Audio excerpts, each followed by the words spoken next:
என்ன அர்த்தம்? ஆபதாம் அபஹர்த்தாரம் தாத்தாரம் சர்வசம்பதாம் லோகாபிராமம் ஸ்ரீராமம் ஹூயோ ஹூயோ நமாமியகம். அவனுடைய நாமாவ ராமா ராமா ராமான்னு சொன்ன ஆபத்தெல்லாம் போயிடுமோ? சவன ஸ்ருதியில போய் சொன்னாள், ஸ்ருதி ஸ்மிருதி புராணேஷு ராமநாம சமீதிதம் தன்னாம கீர்த்தனம் பூயா தாபத்ரய விநாசனம். தாபத்ரயம் போயிடுமாம் ராமநாமாவை நித்தியம் 1,00,000 ஆவர்த்தி பண்றதுன்னு ஒரு சங்கல்பம் பண்ணிக்கிறது. அது முடியல 50,000, அதுவும் முடியல 25,000, அதுவும் முடியல 12,500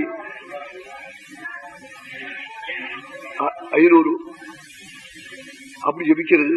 அது மாதிரி ஒரு சங்கல்பம் பண்ணிண்டு ஜபிச்சா தாபங்கள்லாம் போயிடும். ஒரு அரைக்கால் வீசம்னு அப்படி எல்லாம் கணக்கு சொல்றாள். அர்த்தம் கால், அதுல இருந்து அரைக்கால் வீசம்.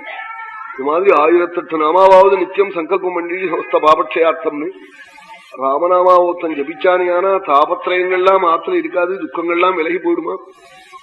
கோடிஷோ மனுஜானாம்பை பீதிதம் சமுபஸ்திதம் மகாபிராயஷ்சித்தமா சொல்லியிருக்காள் ராமநாமாவே.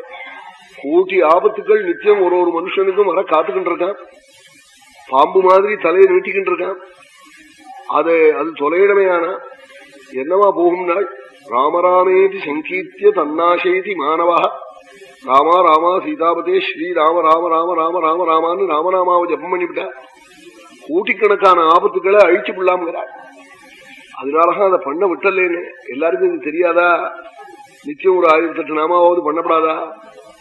ஒரு 6500 நாமா நிச்சயம் பண்ணப்படாதோ? இது என்ன சிரமமா? ஒன்னும் சிரமமே இல்லை, பண்ண விட்டுறது இல்லைன்னு.